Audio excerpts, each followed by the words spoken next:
لا حول ولا قوة إلا بالله العلي العظيم. أعوذ بالله من الشيطان الرجيم. بسم الله الرحمن الرحيم. الحمد لله رب العالمين بارئ الخلائق أجمعين باعث الأنبياء والمرسلين، والصلاة والسلام والتحية والإكرام على البشير النذير السراج المنير سيدنا ونبينا وشفيعنا إن شاء الله أبي القاسم محمد.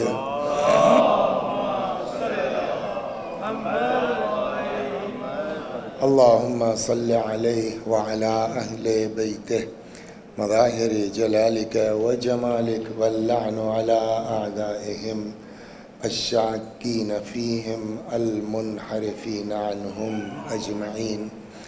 أما بعد، فقد قال الله تبارك وتعالى وقوله الحق: أعوذ بالله من الشيطان الرجيم. بسم الله الرحمن الرحيم.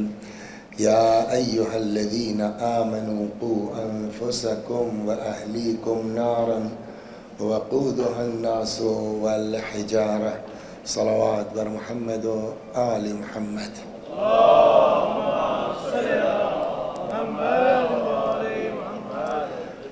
گفتگو ہماری چل رہی تھی کہ قرآن مجید کے حکم کے مطابق اور اس آیہ کریمہ کے ذیل میں کہ اکیلے مومن ہو جانا کافی نہیں ہے، اکیلے متقی ہونا، پرہیزگار ہونا کافی نہیں ہے، بلکہ قرآن کہتا ہے قوا انفسکم و اہلیکم، بچاؤ اپنے کو اور اپنے اہل و عیال کو جہنم کی اس آگ سے جس کا ایندھن انسان ہے اور پتھر ہے۔ تفصیل سے گزارش کی جا چکی اشارہ کر کے، چنانچہ اب بات یہ پہنچی کہ ہر آدمی کی اپنی اوقات ہے، ہماری حیثیت ہے، ہماری بیوی، ہمارے 2 بچے، لیکن اہل بیت علیہم السلام ائمہ معصومین یہ صرف اپنے بیوی بچوں تک محدود نہیں ہے۔ روایت روز نقل کی جا رہی ہے کہ پیغمبر نے فرمایا انا وعلی ابوا هذه الامہ، ہم اور علی اس امت کے باپ ہیں۔ تو اب ہماری ذمہ داری، ہم، ہماری بیوی، ہمارے بچے، لیکن رسول اللہ امت کے باپ ہیں، تو ان کی ذمہ داری پوری امت کی نجات ہے۔ امیر المؤمنین سلام اللہ علیہ امت کے باپ ہیں، تو ان کی ذمہ داری پوری امت کی نجات ہے۔ اور عرض کیا گیا کہ ایسا نہیں ہے کہ مولا کائنات کے بعد یہ امت یتیم ہو گئی، بلکہ جو امام وقت ہے وہ امت کا باپ ہے۔ لہٰذا امام حسن سلام اللہ علیہ اپنے زمانے میں امت کے باپ ہیں، لہٰذا اسی لیے یہ باپ اس طرح کے ہیں کہ گالیاں کھا کے ہم کو جنت تک پہنچانے کا جذبہ رکھتے ہیں۔ اگر آپ ائمہ معصومین کی تاریخ ملاحظہ فرمائیں، روایتیں پڑھیں، خود امام حسن علیہ السلام کا آدمی آ کر کے جو کچھ منہ میں آیا بکتا گیا، اور جواب کیا ہے حضرت کا؟ بھوکے ہو، مقروض ہو، ادا کر دیں گے، کھلا دیں گے، مکان نہیں ہے، جب تک مدینے میں ہو ہمارا گھر حاضر ہے، سواری نہیں ہے، انتظام کر دیں گے۔ اور اس کے بعد وہ آدمی کیا کہتا ہے؟ جب شام سے چلا تھا، اگر کوئی پوچھتا سب سے بڑا دشمن کون ہے تو آپ کا اور آپ کے باپ علی کا نام لیتا۔ آج اگر کوئی پوچھے سب سے بڑا دوست کون ہے تو آپ کا اور آپ کے باپ علی کا نام۔ سمجھ میں آیا؟ یہ وہ لوگ ہیں، ایسے باپ ہیں جو گالیاں کھا کے جنت تک پہنچانے کا جذبہ رکھتے ہیں۔ تو امام حسن سلام اللہ علیہ اپنے دور میں امت کے باپ ہیں۔ تم کو جو کچھ کرنا ہے کرو، مگر وہ اپنی ذمہ داری پوری کر کے رہیں گے۔ یہی بات ہے امام حسین سلام اللہ علیہ میں۔ ان کا دور آیا، اپنے زمانے میں وہ امت کے باپ ہیں، لہٰذا نجات کی ذمہ داری ان کے اوپر ہے۔ ان کو پتہ ہے کہ اگر یزید کو ذرا سا موقع ملا، پرسوں اگر ذہن میں جو لوگ تھے ان کے ذرا سا موقع ملا تو نہ نماز کا وجود رہ جائے گا، نہ روزے کا وجود رہ جائے گا، اسلام شاید نام بچا رہے مگر اسلام کا وجود باقی نہیں رہے گا، اسی مقصد کے تحت حضرت سید الشہداء نے نجات امت کی خاطر یزید کی بیعت سے انکار کیا، اور خود بھی اپنے قیام کا مقصد بیان فرمایا، انی خرجت لطلب الاصلاح فی امت جدی، میں نکلا ہوں تاکہ اپنے نانا کی امت میں اصلاح کر سکوں۔ یا فرماتے ہیں تم نہیں دیکھ رہے ہو کہ لوگوں کو نیکیوں کا حکم نہیں دیا جا رہا ہے، برائیوں سے منع نہیں کیا جا رہا ہے، میں اس لیے نکلا ہوں ان آمر بالمعروف و انہا عن المنکر۔ تو پورے قیام امام کا مقصد ہے ہماری نجات، ہمارا دیدار ہونا۔ اب کل سے بات یہ گھومی کہ اس پورے کربلا میں سب کا اپنا اپنا الگ الگ کردار ہے۔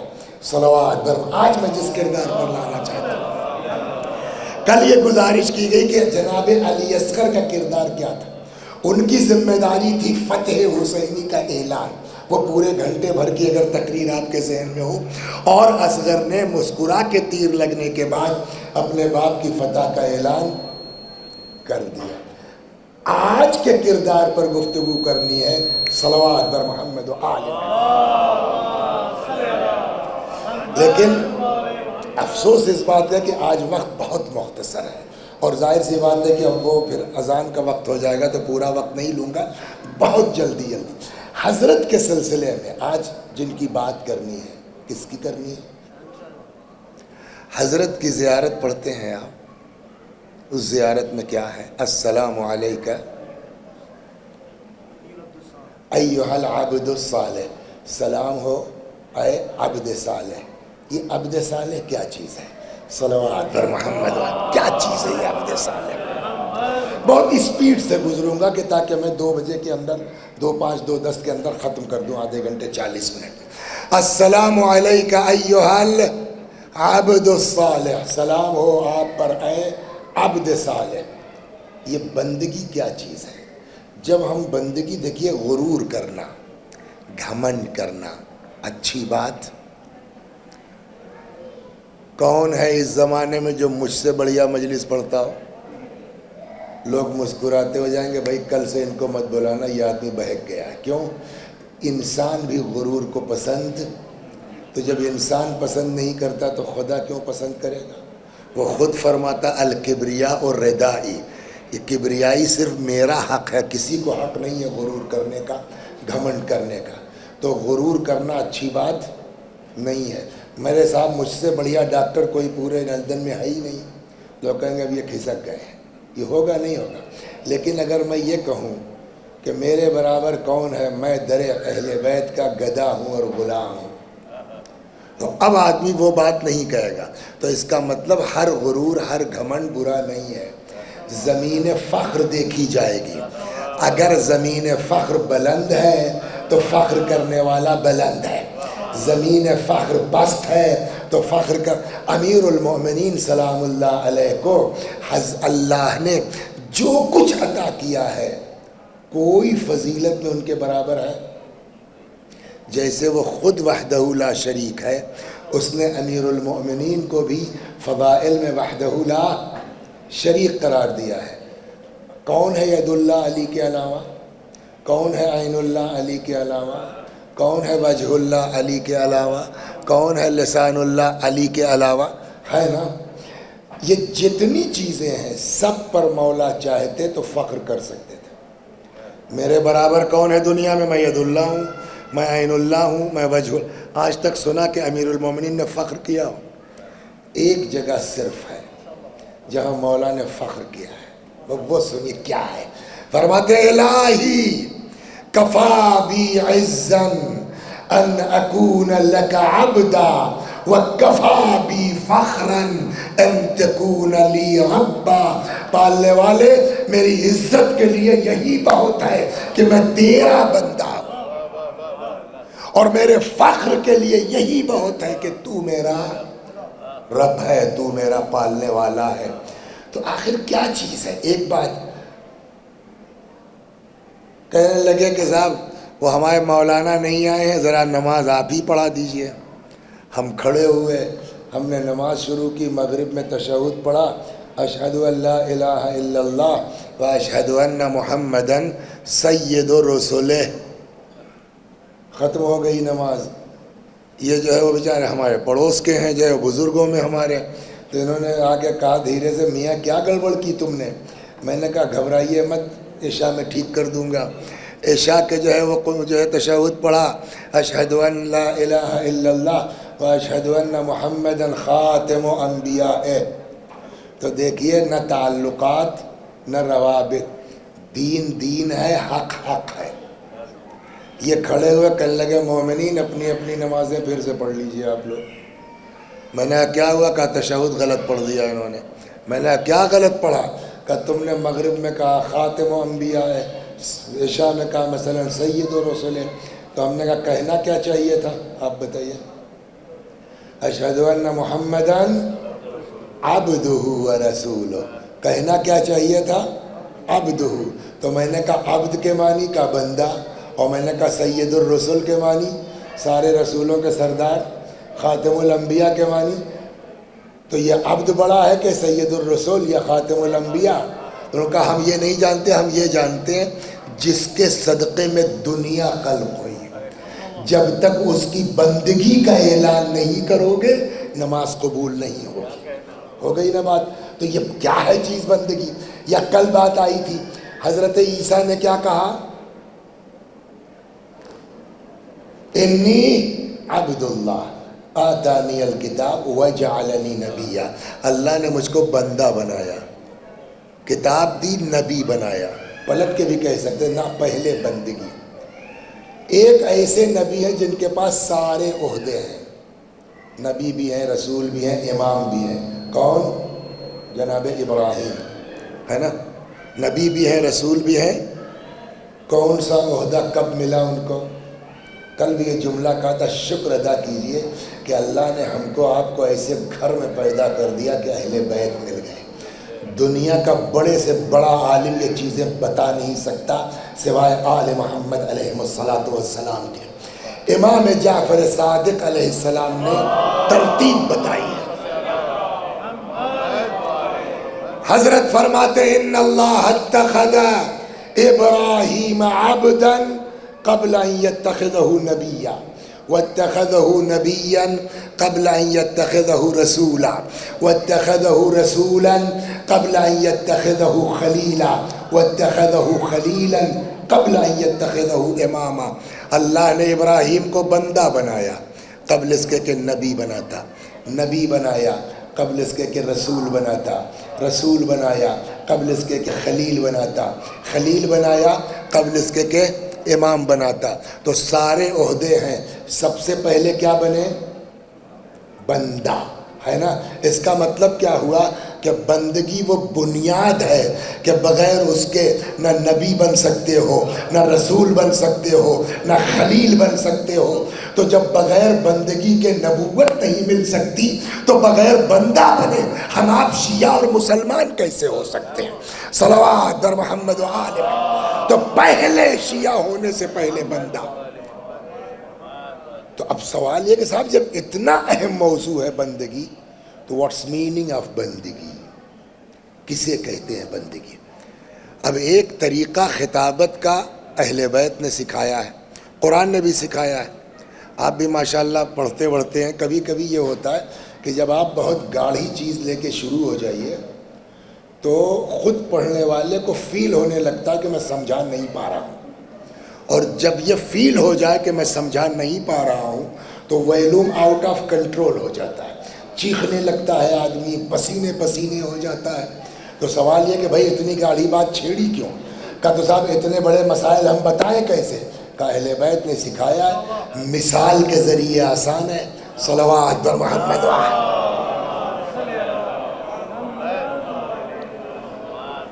اہل بیت معصوم ہے؟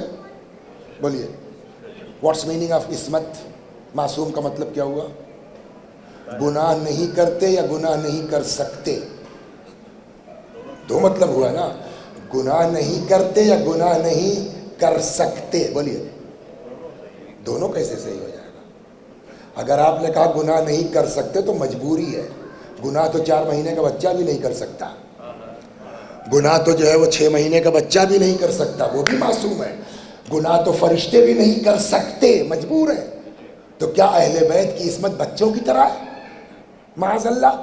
کیا اہل بیت کی عصمت فرشتوں کی طرح ہے؟ تو جواب اس کا کیا ہوا؟ اختیار ہے، کر سکتے ہیں مگر نہیں کرتے. اور اسی لیے عصمت کی 2 قسمیں کی گئی، ایک عصمت جبری اور ایک عصمت اختیاری. عصمت جبری کوئی کمال نہیں ہے. وہ بچہ ہے 6 مہینے کا، زنا کیا، قذف، اس کے اندر صلاحیت ہی نہیں، کیا کرے گا؟ تو وہ عصمت کوئی کمال کی نہیں ہے. مگر جیسے ہی آپ نے کہا اختیار ہے، کر سکتے ہیں، نہیں کرتے، یہ بھی عام آدمی کے دماغ میں گھسنا مشکل ہے. ابھی میں سمجھا رہا ہوں، صلوات برماؤں، جیسے آپ نے کہا دونوں صحیح ہے، تو آپ کی وہ خطا نہیں بات. یہ عقلی بات ہے کہ صاحب یہ کیسے ہو سکتا ہے کہ کر سکتے ہیں مگر نہیں کرتے؟ گارنٹی کیا ہے؟ فرض کیجئے کسی امام کی ایج 63 سال ہے، 50 سال میں آپ امام سے ملے تو اتنا تو کہہ سکتے ہیں کہ صاحب پچھلا بتائیے کوئی گناہ نہیں ہے، اگلے 13 سال کی کون سی گارنٹی ہے؟ سوال ہوگا نہیں ہوگا؟ یہ بات. اچھا آج تو کافی پڑھے لکھے لوگ ہیں. جو اماموں کا دور تھا اس زمانے میں تو ایک سے ایک جاہل لوگ ہوا کرتے تھے. آ کے اس نے پوچھا امام سے کہ مولا یہ بتائیے آپ گناہ نہیں کرتے یا نہیں کر سکتے؟ حضرت نے فرمایا بالکل کر سکتے ہیں، اختیار ہے، مگر نہیں کرتے. اس کی سمجھ میں نہیں آیا کہ جب اختیار ہے تو کیا گارنٹی ہے کہ گناہ نہیں کریں گے زندگی میں؟ کہہ تو پھر کبھی نہیں کرنا، نہیں کروں گا.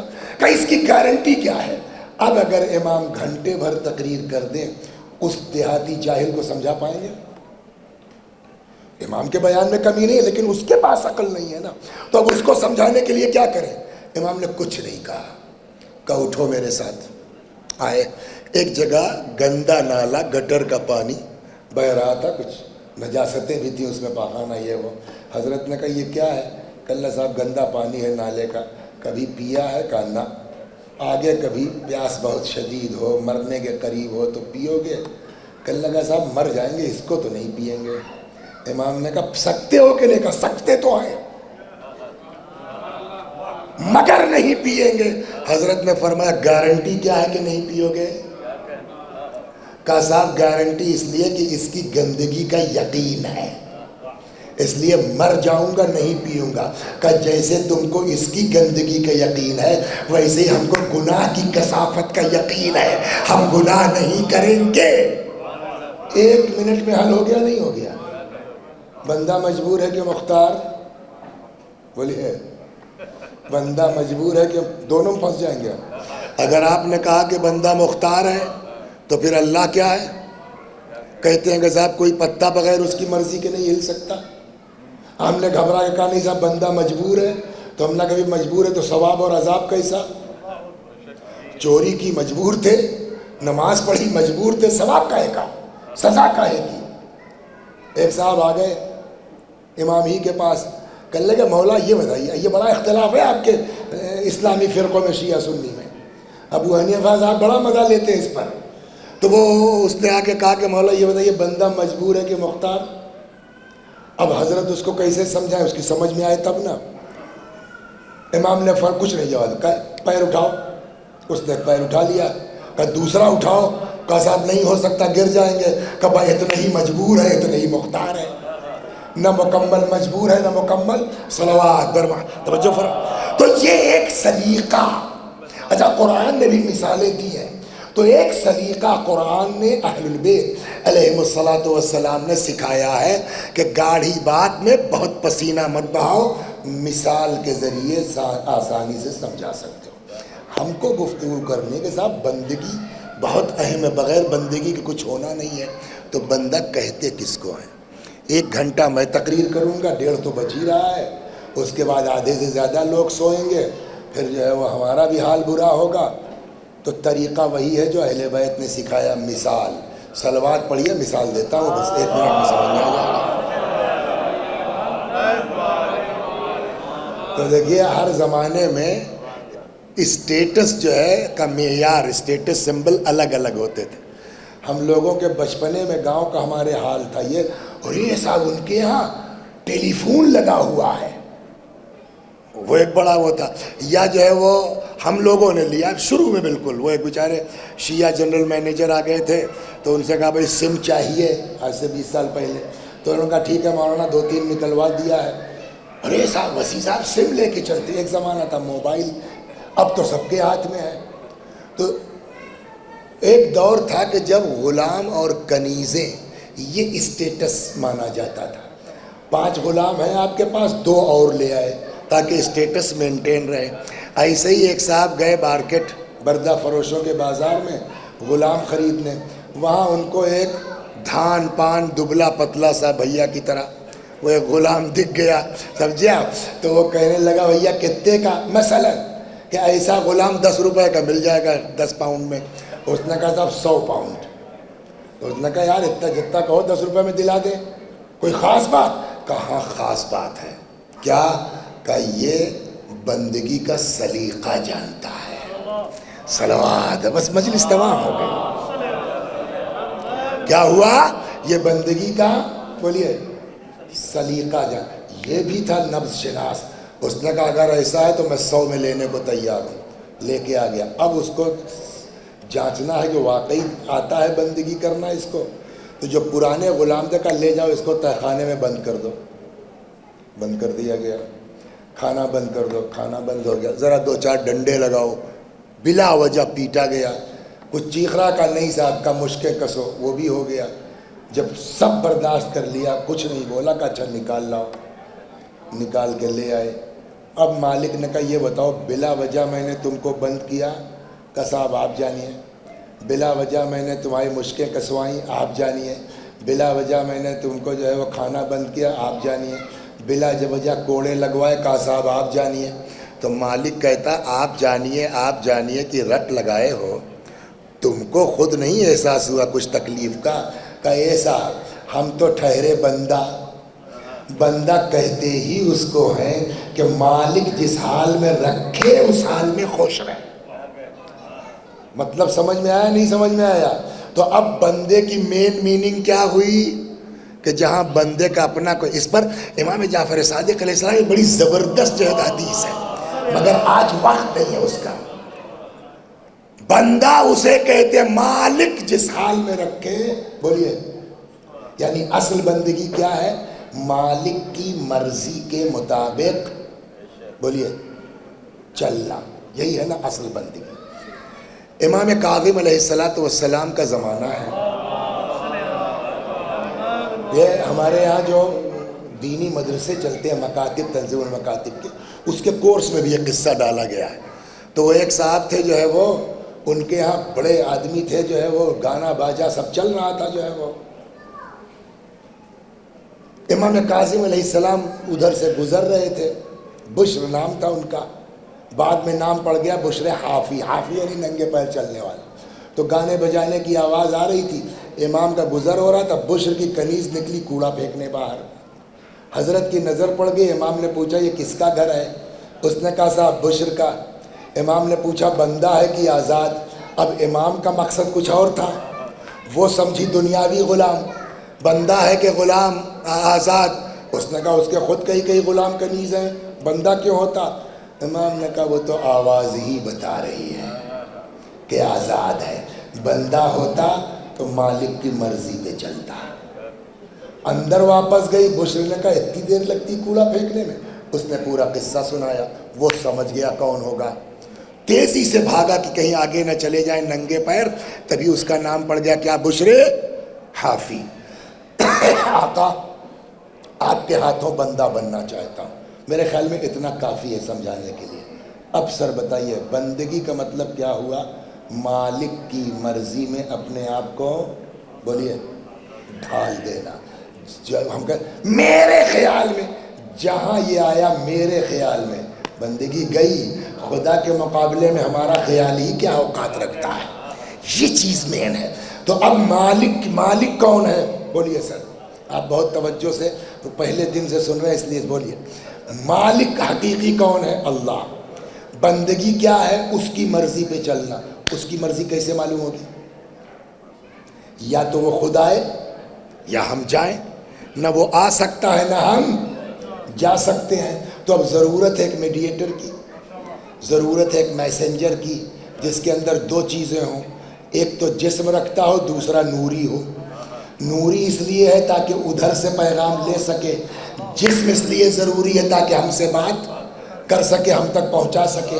تو اب اللہ کی مرضی کس سے معلوم ہوگی؟ رسول اللہ سے۔ رسول اللہ اس دنیا سے جا رہے ہیں تو اللہ کی مرضی تو اب بھی چاہیے نا۔ تو اب اللہ کی مرضی کون بتائے گا؟ کہ جو ان کا جانشین ہوگا۔ کون ان کا جانشین ہے؟ کہ غدیر میں پہچانوا دیا اٹھا کے، من کنت مولا فہذا علی مولا۔ تو اب اللہ کی مرضی کیا کہلائے گی؟ علی کی مرضی پہ چلنا اللہ کی مرضی ہوگی، یہی ہوگا نا۔ علی اس دنیا سے چلے گئے، اب اللہ کی مرضی کس سے چلے گی؟ امام حسن۔ اسی لیے ہر دور میں امتحان ہوا ہے، یہ صلح وغیرہ بلا وجہ نہیں ہوئی ہے، لوگوں کی بندگی کی جانچ ہو رہی تھی، صلوات اور عبدیت کی جانچ ہو رہی تھی۔ ہو گئی بات۔ اب امام حسن کا زمانہ ختم ہوا، امام حسین کا آیا، اب اللہ کی مرضی کس سے معلوم ہوگی؟ کہ امام حسین۔ تو امام حسین کی بات پر چلنا، امام حسین کی بات پر چلنا نہیں ہے، مرضی الہی پر چلنا ہے۔ یعنی امام حسین کی اطاعت اصل بندگی کی پہچان ہے۔ پہنچ گئے آپ کہاں تک لایا میں؟ یا اور وضاحت کی ضرورت ہے؟ تو اب اس دور میں بندے کی پہچان کیا ہے؟ کہ جو امام وقت کی مرضی کے خلاف نہ چلے، نہ اپنی کوئی سوچ ہو، نہ اپنی کوئی فکر ہو، اس کو کہتے ہیں کیا؟ بندہ۔ ہو گئی بات؟ صلوات بر محمد۔ اب آئیے جلدی سے، تو اب سمجھ آ گیا نا کہ کیا مطلب ہوا بندگی کا؟ امام کی مرضی میں اپنے آپ کو ڈھال لینا، جہاں نہ اپنی کوئی سوچ ہے، جہاں نہ اپنی کوئی فکر ہے نا، بندہ اگر بننا ہے۔ ورنہ ایک آدمی ایسا ہے تاریخ میں، اس کی ایک تلوار پر پوری کربلا ٹکی ہے، وہ چاہ لیتا تو کربلا ہوتی ہی نہ، اس کی ایک تلوار پر ہے۔ کیا نام ہے اس آدمی کا؟ نہ اور پیچھے جائیے، یہ تو کربلا میں آ گئے نا۔ وہ چاہ لیتے اگر 20 سال پہلے کی بات ہے تو کربلا ہی نہ ہوتی۔ نام ہے ان کا مالک اشتر، سنا ہی نہیں سنا ہے؟ پہنچ گئے تھے اس کے خیمے تک، تلوار یوں اٹھی تھی، تنابے وہی مار دیتے، جب باپ ہی نہ ہوتا تو یزید کا تو نمبر ہی نہ آتا نا، کربلا کا وجود ہی نہ ہوتا۔ اٹھا ہوا ہاتھ، ادھر سے آدمی پہنچا، مالک، علی نے کہا پلٹو، بولیے، اٹھا ہوا ہاتھ نیچے آیا، آ گئے۔ ہم نے کہا کیا مالک صاحب کیا کیا آپ نے؟ ارے مار دیتے، جھنجٹ ختم ہوتی۔ آ کے پھر مولا کے آگے ہاتھ پیر جوڑ لیتے، مولا غلطی ہو گئی۔ مالک کا جواب یہی ہے کہ ہاتھ پیر جوڑ تو لیتے مگر بندگی سے نکل جاتے۔ بندہ اس کو کہتے ہیں کہ جس کے مقابلے میں امام کے نہ اپنی کوئی سوچ ہے، نہ اپنی کوئی فکر ہے۔ صلوات بر محمد۔ سمجھ میں آ گئی بات؟ اب اس کو آپ یہاں چھوڑ دیجئے، اب آئیے بچوں کا مزاج جانتے ہیں آپ؟ اگر اس میں کوئی اسپیشلسٹ ہو اس قسم کا، بچوں کا مزاج یہ ہے کہ ان سے اس سے بحث نہیں ہے کہ ہمارا باپ کون ہے، ہماری ماں کون ہے، ہمارا چچا کون ہے۔ وہ یہ دیکھتے ہیں کہ ہمارا کام کس سے ہوگا۔ میں نے اپنے گھر میں دیکھا ہے، معلوم ہوا کہ بابا یہ چیز نہیں، اچھا آ جائے گی۔ ارے یار اپنے باپ سے کہو نا، معلوم ہے باپ 20 طرح کا سوال کرے گا، یہ جو ہے وہ ایک دن کے لیے آئے کر کے چلے جائیں گے۔ تو بچوں کا مزاج یہ ہے کہ وہ یہ دیکھتے ہیں کہ ہمارا، بولیے، کام کس سے ہوگا۔ کربلا میں جب بچوں کو پیاس لگی تو بچوں کو سب سے زیادہ اعتبار کس پر رہا ہوگا کہ انہی کے ذریعے کام ہو سکتا ہے؟ بولیے، ہے نا؟ تو اب میں کتاب کی بات نہیں کر رہا ہوں، کل کی طرح سے عقلی بات۔ تو یہی ایک ایسی شخصیت ہے جس سے پانی آ سکتا ہے۔ تو بچے کس کے پاس جائیں گے خالی کوزے لے کے؟ عقلاً، چچا ہم پیاسے ہیں، ہے نا، چچا ہم پیاسے ہیں۔ جیسے ہی یہ خیال آئے گا کہ عقل یہ کہتی ہے کہ بچوں کا کس کے سامنے فریاد ہوگی؟ بچوں کی حضرت ابوالفضل سلام اللہ علیہ۔ تو اب جناب عباس سے سوال ہوگا، کیسا دل تھا بچے العطش العطش، چچا ہم پیاسے ہیں، بلک رہے ہیں، اور حضرت عباس چپ چاپ بیٹھے ہیں۔ سوچنے والی بات ہے، سوال ہوگا نہیں ہوگا؟ مولا آپ کا جگر کیسا تھا کہ بچے آپ کے سامنے بلک رہے ہیں اور آپ چپ چاپ بیٹھے ہیں؟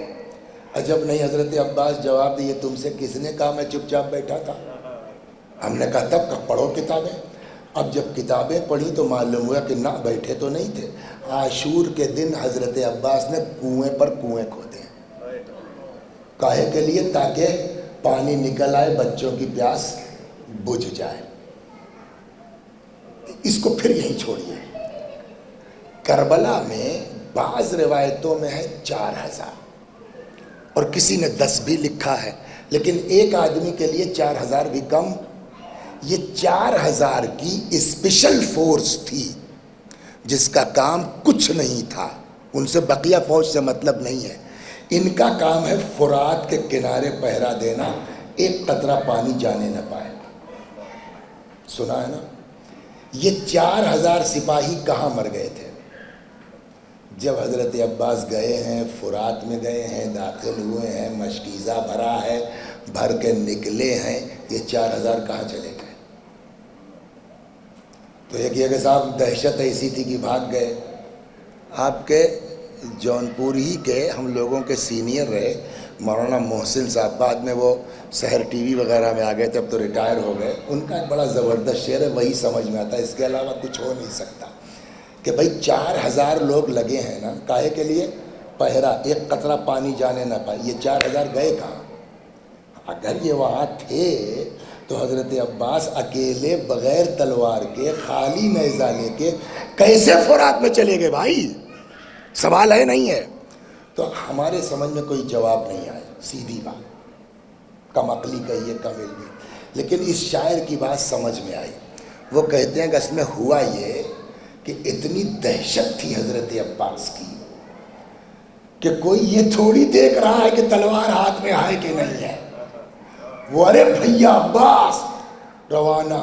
اب اس آدمی کا شعر یہ ہے کہ جیسے ہی جو ہے فوج نے حضرت ابوالفضل کو آتے دیکھا، اب ان کا شعر یہ ہے، یہ گھاٹ چھوڑ دو، بس جان لے کے بھاگ چلو، وہ دیکھو دریا پہ آتا ہے موت کا طوفان۔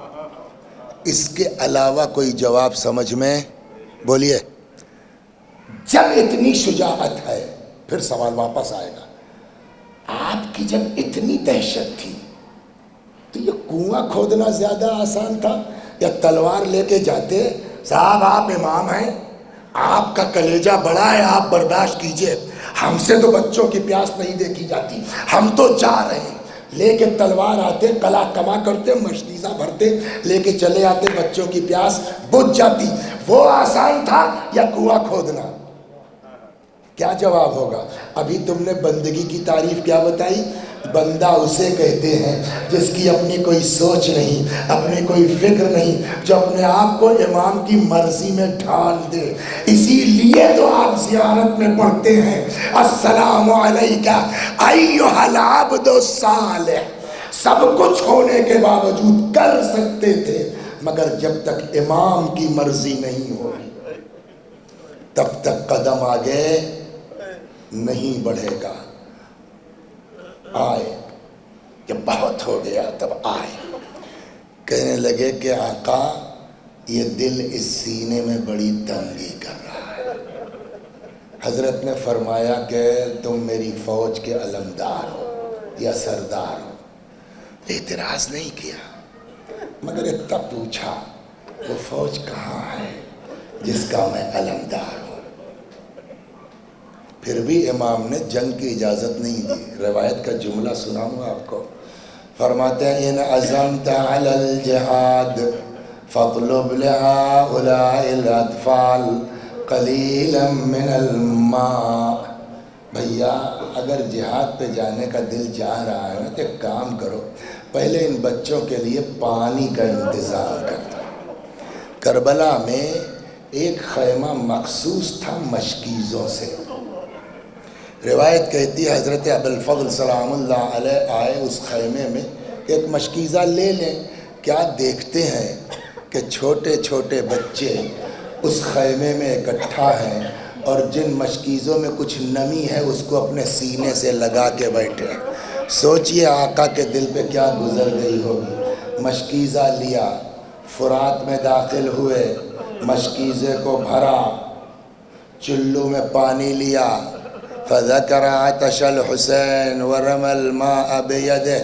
امام حسین علیہ السلام کی پیاس یاد کی، پانی کو پھینکا. کبھی لیے ہی کیوں تھا جب پینا نہیں تھا؟ کب پینے کی نیت سے لیے ہی نہیں تھا. نیت یہ تھی کہ یہ ہیں عبد صالح، ان کو پتہ ہے حسین کی پیاس کو یاد کرنا بھی عبادت ہے، تو پینے کی نیت سے لیے ہی نہیں تھا. بس چلو میں پانی لیا تاکہ چلتے چلتے ایک عبادت ہو جائے. یاد کی وَرَمَى الْمَاءَ بِيَدِهِ، پانی کو پھینک دیا. پیاس سے فرات سے نکل آئے.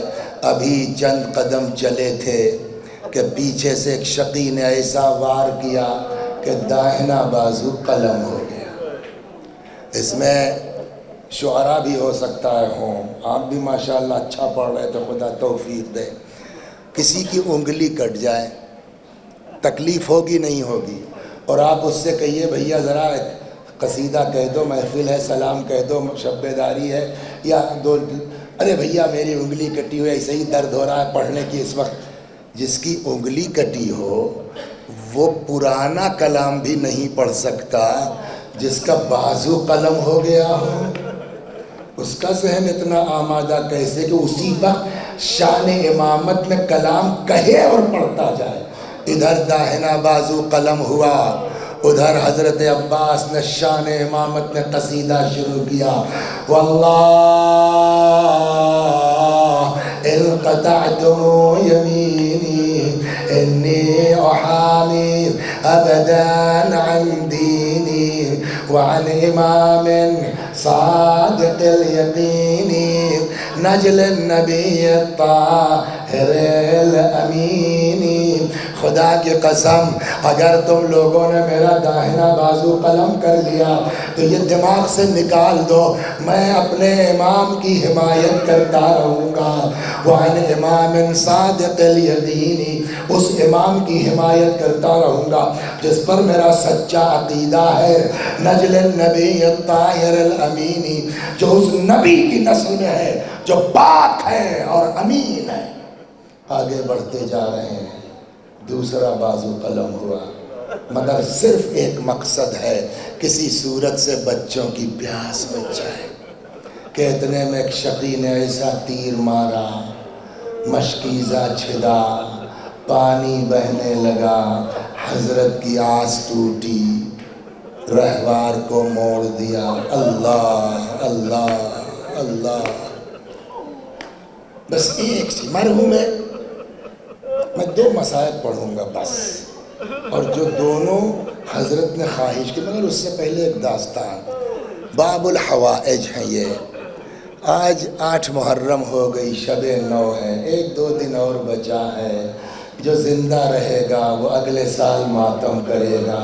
پتہ نہیں یہ کس کا آخری محرم ہو، نہیں معلوم ہے. یا اللہ بحق باب الحوائج ہم سب کا مرتے دم تک دین و ایمان سلامت رکھنا.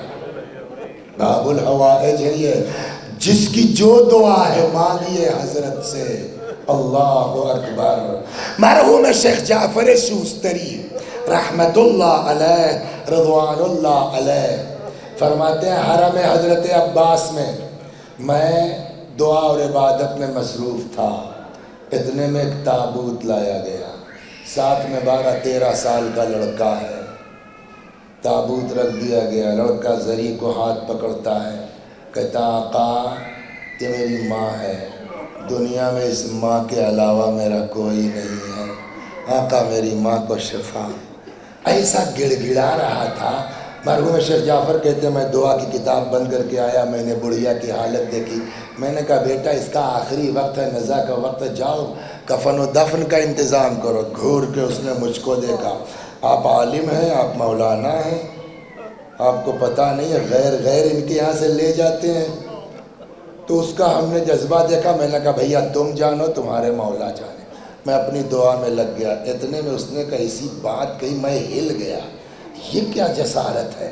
آگے زری کو پکڑتا کہتا ہے آقا میں اتنی دیر سے فریاد کر رہا ہوں، اس ماں کے علاوہ کوئی نہیں ہے، دنیا کو ملتا ہے، مولا سن لو اگر میری ماں کو شفا نہیں ملی، مانگنے کا ہنر نہیں ملی، میں نجف چلا جاؤں گا، بابا سے آپ کے شکایت کر دوں گا۔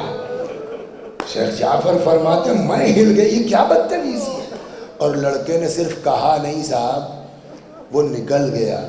تھوڑی دیر کے بعد دیکھتے ہیں تابوت میں جنبش ہوئی، وہ بڑھیا اٹھ کے بیٹھ گئی، اتنے میں وہ لڑکا آیا، ماں بیٹے جو ہے زری کا طواف کر کے نکلنے لگے، میں نے کہا بیٹا رکو، کیا ہوا، کیسے شفا ملی، کا دیکھا لے لیا، آپ کہہ رہے تھے نا جاؤ غسل و کفن کا انتظام کرو، کہا ہوا کیا، کہا میں کربلا کے باہر نکل گیا، تب تک دیکھا ایک سوار آتا ہے، کہاں جا رہے ہو، نجف، خیریت، عباس کی شکایت کرنے جا رہا ہوں علی سے، کیا کیا ہے بھیا عباس نے تمہارے ساتھ، مطلب شاید یہ کہ کہیں نوکر مالک کی شکایت کرتے ہیں، کہ دنیا کو ملتا ہے، میرے پاس ماں کے علاوہ اب کوئی نہیں ہے، فریاد کا اچھی بات نہیں ہے شکایت کرنا، واپس جا تیری ماں کو شفا مل گئی ہے، کہ صاحب اتنا راستہ آ گیا ہوں واپس جاؤں، معلوم ہوا ویسے ہی، تو کہاں ملیں گے اتنے کریم آقا جو عطا بھی کریں اور چاہنے والوں کی ناز برداری بھی کریں۔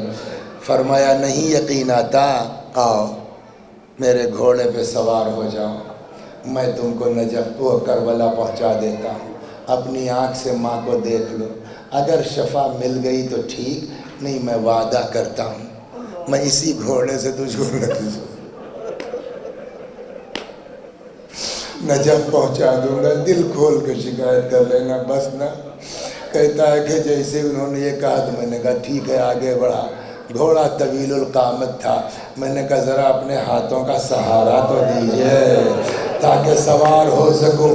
فرمایا اے عباس کے نام سے مانگنے والے، تجھے پتہ نہیں دنیا کی حاجتیں پوری کرنے والا خود اس کی حاجت پوری نہیں ہوئی، بچوں کی پیاس نہ بجھا سکا۔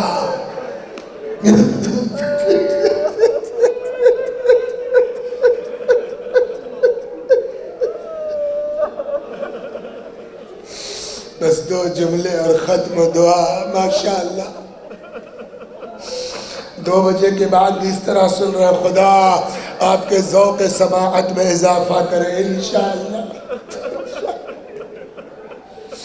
ایک ذاکر تھے جن کا نام تھا سید کاظم، ان کا کوئی دوست تھا، ایک دن وہ آیا کہنے لگا کہ کاظم میں پیغام لایا ہوں حضرت عباس کا، کہا کیا ہے، کہ میں نے خواب دیکھا، حضرت نے کہا کاظم سے پوچھو میرے مصائب کیوں نہیں پڑھتا، تو انہوں نے کہا یار تم تو سنتے رہتے ہو میں مصائب پڑھتا ہوں، کہ وہ میں نے کہا آقا سے، تو آقا نے کہا کہ کاظم سے پوچھو جو سب سے سخت مصائب ہیں وہ کیوں نہیں پڑھتا، کاظم نے کہا جلدی بتاؤ مولا کی خواہش کیا ہے، کہ آقا نے کہا میرے ذاکر سے اتنا پوچھ لینا جب کوئی سوار زمین پہ گرتا ہے اپنے ہاتھوں کو ٹیک دیتا ہے، ارے جس کے جسم میں بازو نہ ہو،